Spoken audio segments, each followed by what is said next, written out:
Olá, pessoal, bom dia. Sou o Joel Xavier, alguns já me conhecem. Fiquei de apresentar a 18ª sessão dos casos complexos em imunematologia, certo?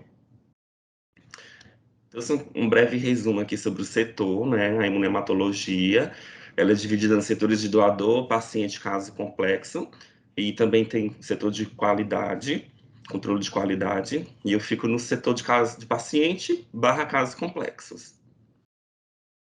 O caso que eu trouxe hoje foi um caso assim que foi um pouco difícil, não naquela questão dos exames em si, mas esse paciente ele é um paciente falciforme, a hemoglobina dele estava 3, foi solicitado 3 CHs e ele já tinha feito várias coletas, né? Como nós sabemos, o paciente falciforme ele é acompanhado, né? Desde sempre.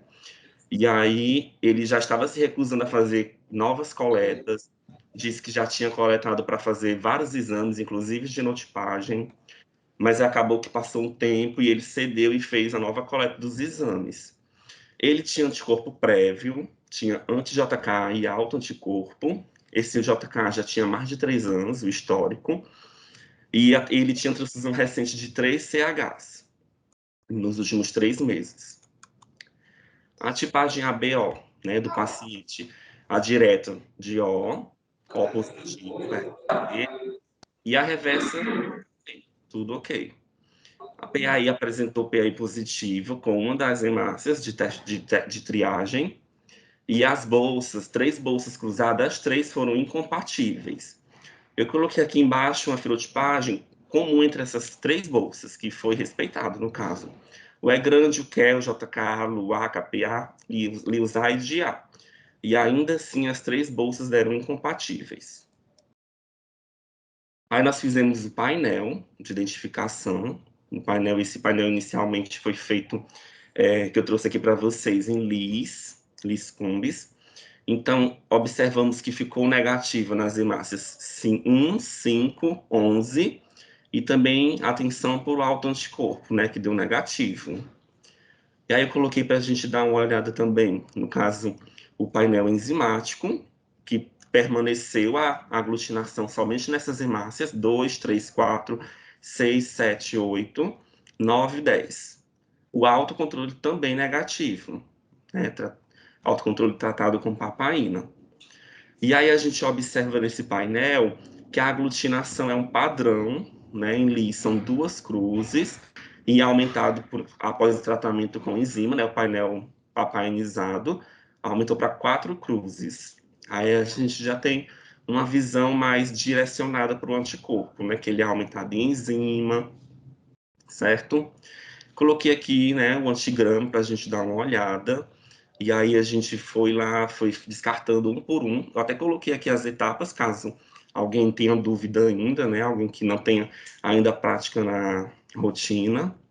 Então, a gente começa por as hemácias que não têm aglutinação, certo? Essa primeira linha é a hemácia 1, que é essa hemácia que foi testada. Então, nessa hemácia 1 que não teve aglutinação, e o antígeno está lá presente, observando que não está em efeitos de dose, a gente vai lá cortando um por um, para poder ir excluindo as possibilidades. Então, se não teve aglutinação na hemácia 1, os antígenos que estão positivos na hemácia, a gente vai lá excluindo o possível anticorpo. Então, nessa hemácia 1, a gente conseguiu cortar o D, o C grande, o E pequeno, o KEL, Celano, FAIA, JKB, LIUS B, P1, S pequeno e XGA, certo? Aí sobrou outros, aí a gente pula para a próxima hemácia, que no caso foi a hemácia 5. Aí a gente já cortou outros que não tinham sido cortado antes. Cortamos o E grande, o C pequeno, cortamos também o FAI-B, o M, Luteran A, certo? Pulamos para a próxima hemácia, que foi a hemácia 11. Cortamos o restante que ficou faltando. E ainda assim sobrou CW, KPA, JKA, LIUSA, N, certo? Nesse painel a gente não tem hemácia de igual positiva, certo? Então, nós temos, nesse caso aqui, a fenotipagem do paciente, ele é fenotipado. Todo paciente falciforme a gente faz a fenotipagem estendida, de acordo com como é preconizado. E a fenotipagem do paciente, no caso, ele é negativo para o KEL, né, no sistema que é o KPA, no KID, ele é negativo JKA, LIUS-A no sistema LIUS-A no sistema LIUS. O MNS dele é tudo positivo, certo? Na época ele tinha o CUMBIS negativo, hoje em dia o CUMBIS ele está fracamente positivo, eu vou mostrar. Lutera negativo também, certo? Que são esses... Joel, Oi. explica por que você falou do TAD na hora que você falou da fenotipagem, por favor. Certo. Pronto. As reações são antígeno-anticorpo, certo? Então, assim, a hemácia do paciente, ela tem que estar não pode estar revestida por anticorpos, certo? Anticorpos da classe IgG, um exemplo. Se essa hemácia está revestida de anticorpos IgG, as técnicas que nós utilizamos são antígeno-anticorpo. Então, se ela está recoberta de anticorpo, esse anticorpo ele vai atrapalhar a identificação. Em que sentido? No caso do MNS, nós utilizamos, né, anticorpos para poder fazer a identificação desse antígeno na hemácia do paciente.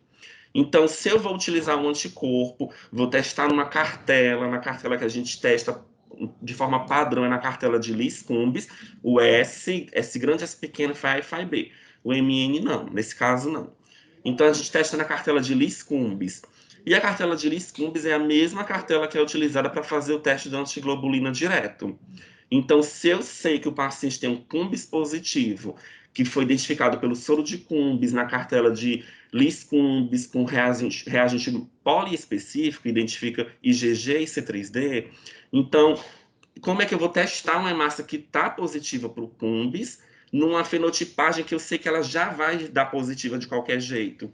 Então, o controle da fenotipagem do S e do Duff é o Cumbis. O Cumbis tem que estar negativo para ele não ser positivo pelo Cumbis direto, que pode ser por um alto anticorpo, pode ser por alguma outra alteração, medicação, certo? Então, quando esse Cumbis está positivo, quer dizer que a hemácia tem anticorpo revestido, ou se o Cumbis for poliespecífico, pode ser outra classe de anticorpo, ou também C3D, certo? Então, se esse Cumbis está positivo numa intensidade de até 2 cruzes, a gente faz a técnica de bloqueio, certo? Positivo weak, positivo 1 cruz, 2 cruzes, a gente faz a técnica de bloqueio, que nada mais é do que utilizar o próprio soro de Cumbis monoespecífico, que é um anticorpo anti-IgG. Esse anticorpo IgG vai ligar no anticorpo que já está presente na hemácia e vai formar tipo uma ponte, vai bloquear a fração FC do anticorpo que está ligado na hemácia, vai ser bloqueada pela fração FAB. E aí, quando essa hemácia que estava com o anticorpo lá disponível lá para ser identificado no teste de Cumbis, agora, bloqueada, ela vai apresentar um resultado negativo, porque o soro de Cumbis da cartela não vai mais detectar o anticorpo que estava ligado na hemácia. Então, uma vez o Cumbis negativado, a gente consegue fazer a fenotipagem do MNS. E aí, às vezes, o Cumbis está tão forte que atrapalha a fenotipagem dos outros antígenos, mesmo que eles não utilizem, não sejam dependentes do soro de Cumbis, certo? Então, se tiver positivo com 3 cruzes ou 4 cruzes, isso IgG, a gente faz a técnica de cloroquina, de fosfato de cloroquina. Então, aí já é uma técnica um pouco mais demorada, a gente precisa um pouco mais do volume de hemácias, porque o bloqueio a gente utiliza apenas 50 microlitros, 100 microlitros, dependendo da quantidade de antígeno que precisa fenotipar. E a cloroquina a gente já precisa de um volume maior, no mínimo meio ml de hemácias. E aí eu falei IgG por quê?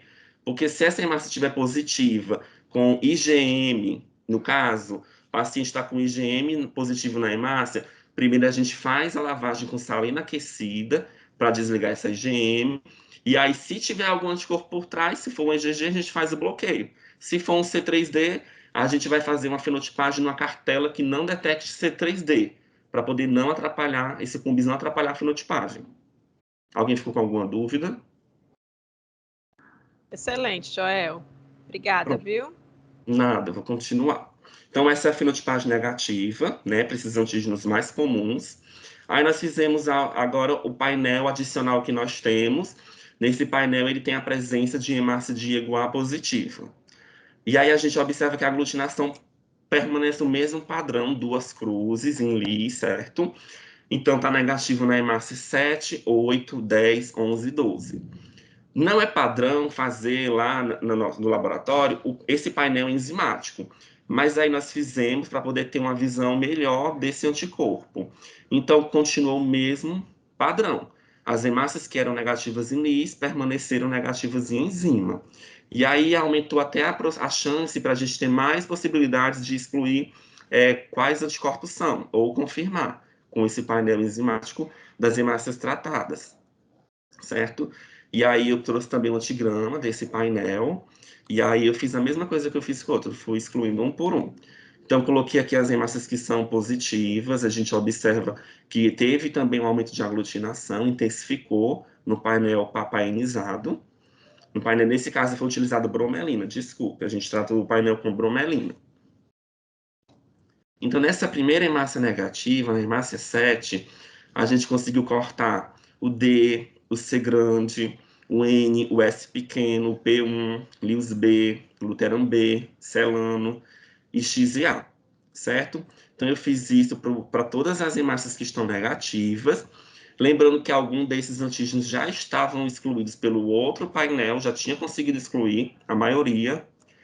Então, eu fui descartando em todas essas hemácias negativas, inclusive o Diego A, que está positivo só na hemácia 12. Como não teve aglutinação na hemácia 12, então a gente pode excluir o Diego A, certo? Então, o que foi que sobrou? Sobrou anti-CW, provável anti-CW, provável anti-KPA, o JK eu coloquei em interrogação e o anti-F, são os antígenos que estão no painel e não foram excluídos. E isso eu não considerei o V, né, que não foi testado, JSA. Esses que não foram testados, eu não considerei. E aí, no caso, eu coloquei o JK em interrogação. Por quê? Porque o paciente já tem um histórico de anti-JK.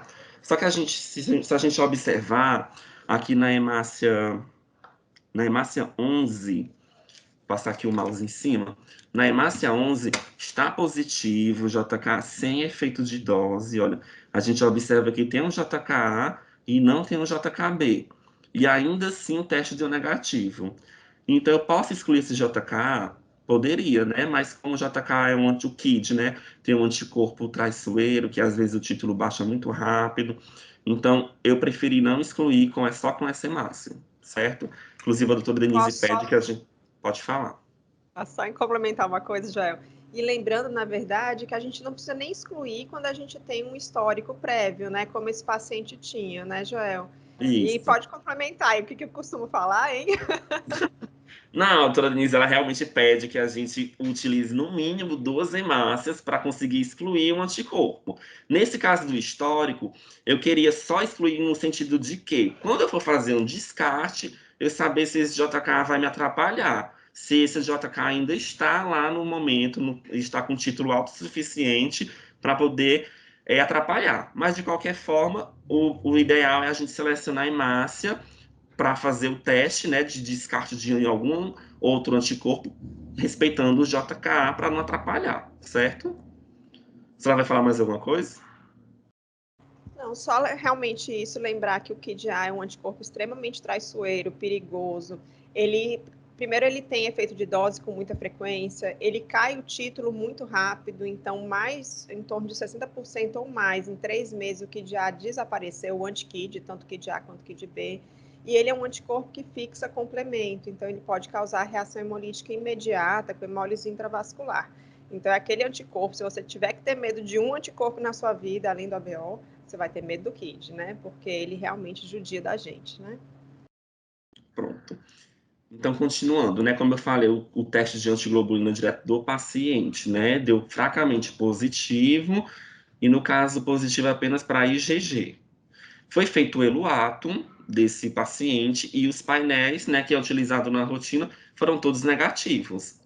Então, se ele tem esse anticorpo e ele transfugiu nos últimos 3 meses, esse paciente provavelmente hemolizou todas as hemácias que foram transfundidas, senão teria provavelmente dado positivo aqui no painel. E nesse caso não foi positivo, certo? O paciente é O, então a gente não fez isogrupo, né? O painel já é O, todo O.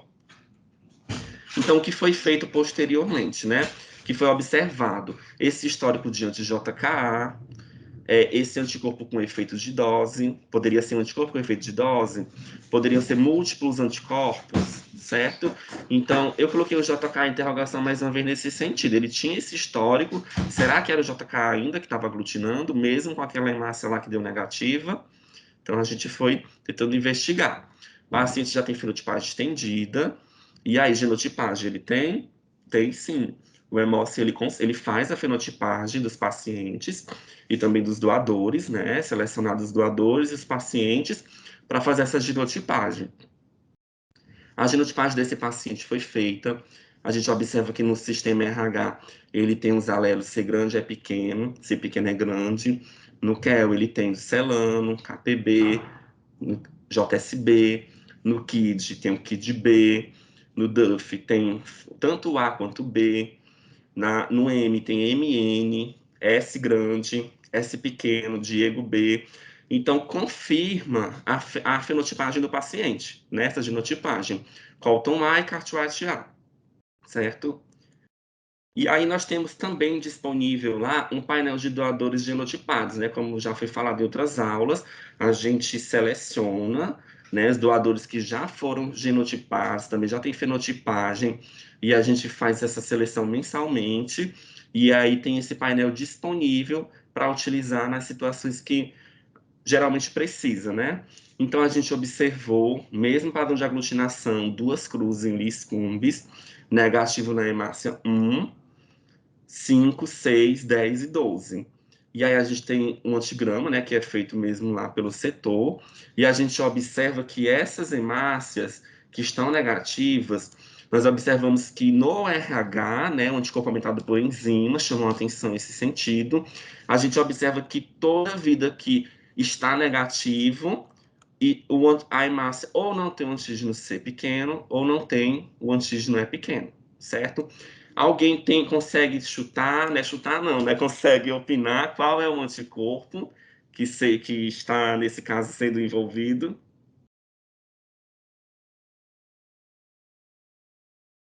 Alguém? Não tenha vergonha. Ninguém? Então, pronto. Assim, como eu disse, essas hemácias negativas a gente observa esse Joel, chama padrão. pelo nome, Joel. Chama pelo nome, que senão ninguém fala. Vamos lá, o pessoal de Quixadá, Vanuse, Michele, o pessoal lá do interior, a Micheline. Alguém? Alguém queira opinar? Sem medo de errar. Ninguém? Exaú, pessoal do interior, pessoal que tenha também dos outros hemocentros. Também pode ser os hemocentros do Brasil. A pessoa tá tímido hoje, doutora. Então a gente observou isso, né? Que nessas hemácias que não tem o antígeno ser pequeno ou é pequeno, a aglutinação é negativa, certo?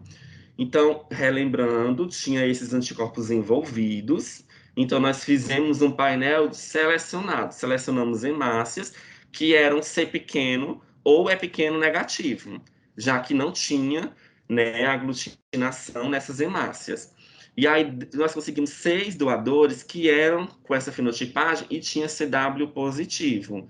Então, eu só coloquei essa cartela dos 6, que eram CW positivo, não tinha mais foto dessa cartela, dessa outra hemácia que tinha com negativo para o C pequeno, que é o JK, KPA, CW. Oh, desculpa, KPA positivo, eu botei repetido aqui, gente, mas foi positivo o KPA. Para, inclusive, excluir o KPA, certo? E aí, nesse caso, ficou tudo positivo, essas 6 hemácias, tanto em lis quanto em enzima. E aí, nesse caso, tchananana, foi descoberto que o paciente tem um anti-F e um anti-CW, certo? E aí a ISBT, atualmente, ela reconhece que existe 345 antígenos, certo? Presentes nas hemácias, esse dado é de junho de 2021. Esses antígenos estão distribuídos em 43 sistemas, né? E ou coleções barra séries. Esses 43 antisistemas são determinados geneticamente, né? No caso, por 48 genes que são responsáveis. Aí eu coloquei um resumo rápido sobre as definições de grupo sanguíneo, que os antígenos eles são produzidos por alelo que estão no mesmo loco de um gene. A maioria desses alelos são herdados em codominância e estão locados em cromossomos autossômicos, certo? Não são ligados ao sexo. Os cromossomos pares, quando o cromossomo ele tem um par portado do mesmo alelo, ele é silencioso, esse fenótipo ele é nulo. Isso aí a gente já conhece também. E como eu falei naquele caso, os antígenos, as reações são antígeno-anticorpo, né, para poder com a gente fazer a identificação, certo? Isso nos testes sorológicos, a gente utiliza convencionalmente. E aí a SBT, continuando, ela classifica o sistema de acordo com números, né, conforme foi sendo realizada a identificação. O sistema RH foi o quarto sistema a ser após descobrimento.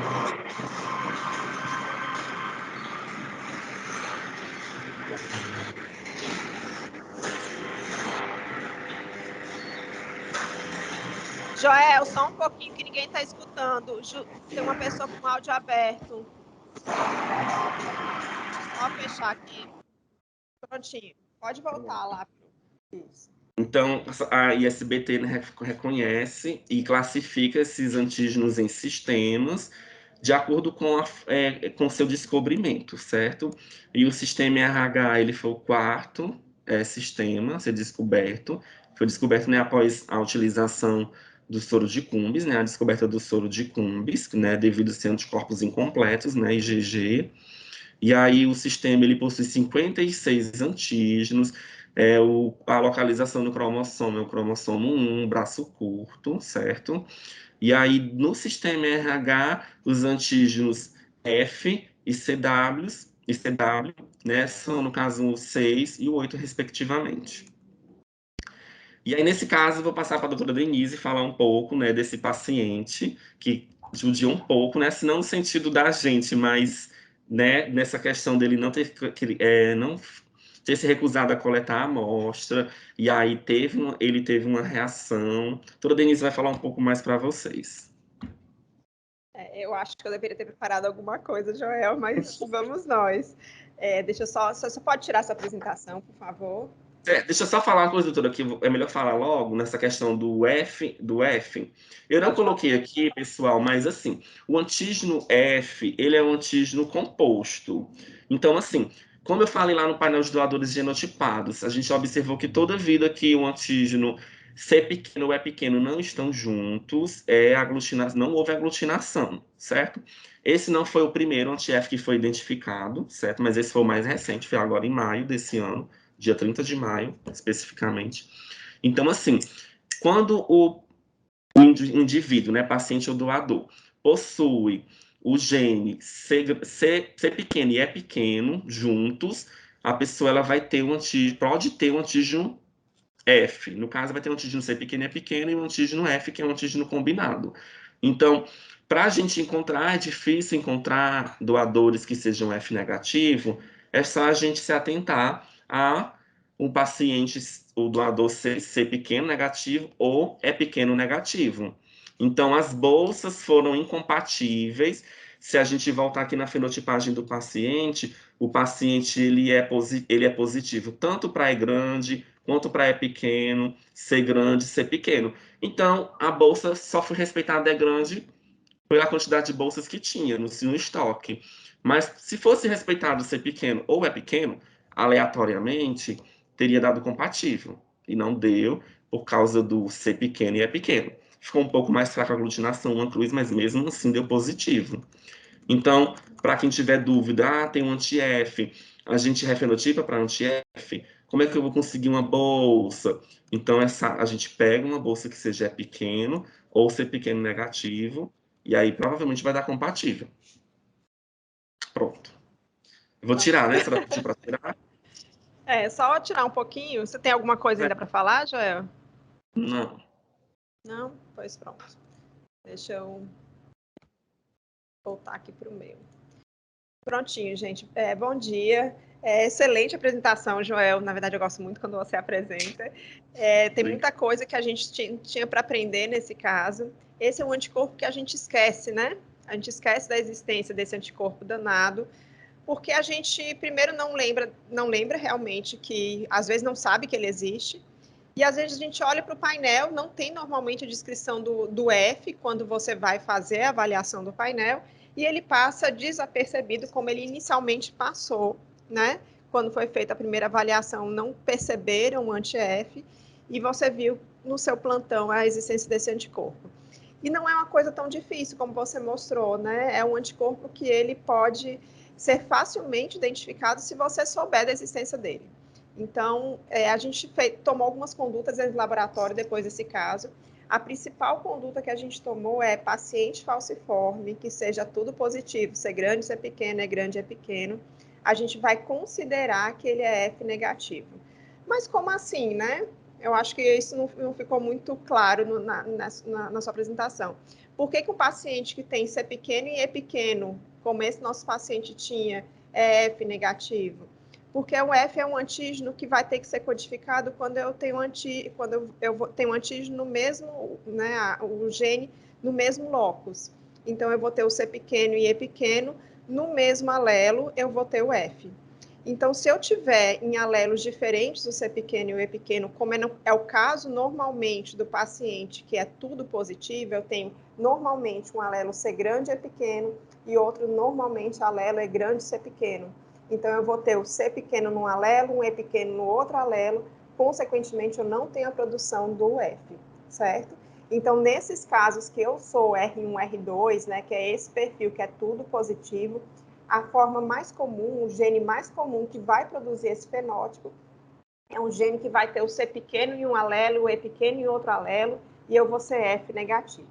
Então, para os pacientes falciformes, a partir desse momento, não foi para todos, mas para o falciforme, a partir desse caso, a gente definiu que vai respeitar o C pequeno, que é muito mais frequente do que o E pequeno, né? Foi uma questão mesmo de frequência populacional. Então, todo falciforme que é C grande, C pequeno, E grande, E pequeno, a gente vai respeitar, então, o F, dando um concentrado de hemácia C pequeno negativo, respeitando o restante do fenótipo. Lembrando que os antígenos do sistema RH, eles são muito imunogênicos, né? Então, até mesmo para o falciforme, 2/3 dos anticorpos encontrados são contra antígenos do RH. Então, a gente tem que pensar esse realmente um antígeno para nos preocupar. E quando a gente pensa num caso desse, esse paciente, se eu não me engano, ele teve uma piora da anemia, que foi que indicou a transfusão inicialmente, por um ajuste da dose de hidroxiureia no ambulatório. E aí foi aumentada a hidroxiureia, a hidré que esse paciente usava. Ele fez uma toxicidade medular, então ele começou a fazer uma aplasia de medula óssea relacionada à hidroxiureia inicialmente, fez um valor muito baixo de hemoglobina e ele acabou sendo transfundido por conta disso. E foi um paciente que tinha um histórico de antiquidiar, e eu particularmente fui rever o que foi liberado para ele. Eu falei, será que foi liberado sem o KIDA, né, enquanto a gente não definiu o que estava acontecendo? Será que foi um paciente que a gente não respeitou a fenotipagem estendida? Lembrando que aqui no Ceará a gente tem sempre a intenção de respeitar a fenotipagem estendida dos pacientes falciformes, mesmo sem anticorpos, mas nunca na vida a gente vai atrasar uma transfusão de urgência para tentar encontrar a bolsa perfeita, né? Então, vou lembrar de novo, o ótimo é inimigo do bom. Quantas vezes que a gente tenta fazer o ótimo e a gente acaba levando o paciente para um quadro mais grave porque a gente demorou para ter a resposta, né? Então, nós temos esse paciente falciforme é o paciente para receber uma bolsa com fenótipo estendido. É falciforme, por si só, eu já gostaria de fazer fenótipo estendido, apesar de eu não ter amparo na literatura para fazer isso, certo, gente? Eu não tenho essa definição dos grandes centros de sempre fazer estendido. Se é um falciforme que não tem anticorpo, eu vou respeitar o RH e QEL, tá? Então, eu respeito o RH e QEL e eu tento respeitar estendido para um paciente falciforme sempre que eu puder. E nesse caso, especificamente, era um falciforme que já tinha um anticorpo prévio e tinha poucas transfusões, né, Gel? Se eu não me engano, ele tinha 9 transfusões prévias. Então, era um paciente com dois fatores de risco, na verdade, 3. Paciente falciforme, então, grande fator de risco para a imunização, a gente sabe que até 75% dos falciformes são imunizados. A segunda coisa, transfusão esporádica, não é um paciente em transfusão crônica. A terceira coisa, menos de 12 transfusões de hemácias na vida. E a quarta coisa é um anticorpo previamente identificado que não é do sistema RH. Então, ele tinha 4 fatores de risco para dar errado, né? E aí eu fui revisar o caso dele para saber, a gente fez errado, né? Será que a agência não viu o anticorpo, não pediu a bolsa no canto certo? Será que a bolsa não saiu da Imuno, saiu direto da distribuição? E essa bolsa saiu do canto certo, foi pedido do canto certo, então a gente liberou uma bolsa refenotipada da Imuno com todo o cuidado, nessa transfusão ainda sem um anticorpo, tinha histórico de anti-QDA, mas era PAI negativo naquele momento. E essa bolsa foi liberada, teoricamente, perfeita para ele, né? Qual era o problema? Ele tinha um antígeno que a gente não pensou, né? A gente não pensava porque nunca nos trouxe problema. Então, a gente não costuma respeitar o F, né? E esse paciente recebeu realmente o fenótipo estendido, é grande negativo, como você falou, né, Joel? Mas sem respeitar o F. E foi realmente um baque para minha vida esse F aí, que fez um quadro gravíssimo de síndrome de hiperemólise, né? Esse rapaz, ele fez uma queda de hemoglobina até 1,8. Tentaram segurar a transfusão quando teve síndrome de hiperemólise. Na hora que a gente viu, já estava o negócio degringolando, eu falei, não, gente, colhe uma gaso. Como é que eu defino transfusão na síndrome de hiperemólise? Só lembrando um pouquinho do conceito, a síndrome de hiperemólise é quando eu tenho uma transfusão geralmente em falciforme, mas também em talassêmico, que tem inscrição para mielodisplasia, em que eu faço uma transfusão e a hemoglobina pós-transfusional cai em relação à hemoglobina pré-transfusional. Então, é um paciente que transfundiu com 3 e pouco de hemoglobina, foi para 1,8 com mais ou menos uns 7 dias, 7 a 10 dias da transfusão. É o quadro clássico da síndrome de hiperemólise. E o que eu faço numa síndrome de hiperemólise? A primeira coisa, eu não transfundo, né? Então, lembrando que a transfusão, nesse momento, é deletéria se eu não der um suporte para a imunossupressão. Eu tenho que suprimir mesmo o sistema imune daquele doente. E eu posso fazer isso com imunoglobulina, que até o momento que eu saiba está faltando no Brasil, ou eu posso fazer como foi feito para ele com um pulso de corticoide. Então, ele recebeu um pulso de corticoide. E quando é que eu defino transfundir? Eu defino transfundir quando a hemoglobina está menor do que 3 e eu percebo, gente, menor do que 3, certo? E eu percebo que há uma dificuldade de chegar ao oxigênio na célula. Ou por instabilidade hemodinâmica, não era o caso dele, estava bem estável, mas quando a gente colher a gasometria, que é o outro parâmetro, é lactato alto. O lactato estava estourado. Ele estava com uma acidose metabólica grave. Então, a gente decidiu transfundir. Na hora, foi decisão de transfusão. 10 minutos depois, ele teve uma parada cardiorrespiratória. Ele foi reanimado, ele saiu bem, já deu problema para a gente depois, né, Joel? Mas lembrando que esses casos, a transfusão é deletéria se não for junto com outro tratamento. E a síndrome de hiperemólise é uma coisa que eu acho que é nossa responsabilidade como imunematologia, tá, gente? Eu acho que a gente acaba tendo algumas responsabilidades médicas no laboratório, e essa é uma delas, e talvez seja a mais importante. Primeira vez que eu ouvi falar de síndrome de hiperemólise, eu era hematologista, eu não era nem residente de hemato.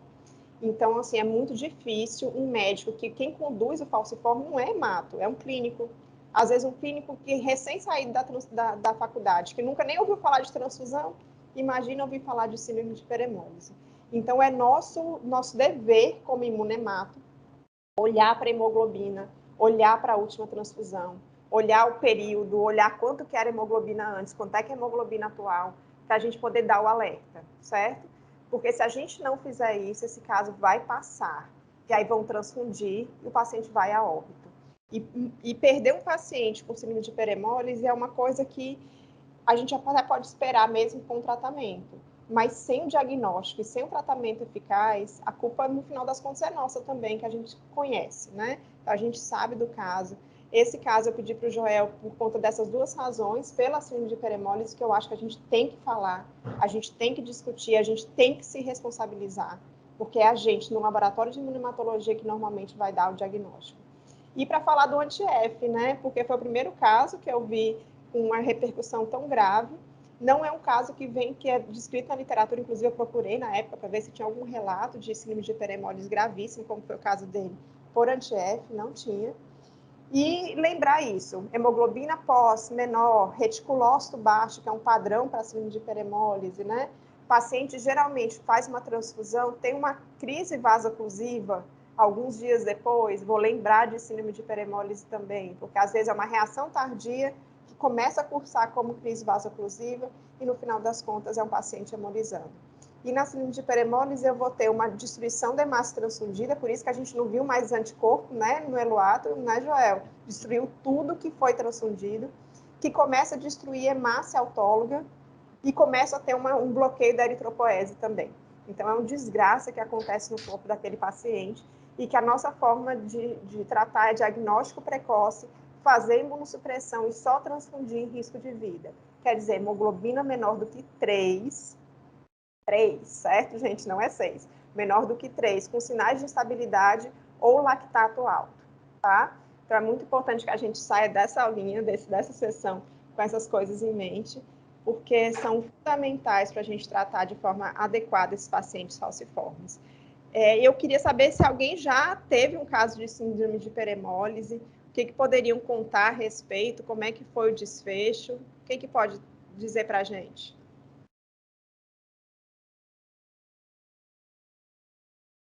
Hoje todo mundo silencioso mesmo. É a hora do silêncio. É a hora do silêncio. Mas assim, meus de sempre, Carol, Everaldo, contem aí a experiência de vocês, como é que vocês respeitam a fenotipagem no falciforme, vocês geralmente fazem estendido, vocês já viram um anti-F num falciforme?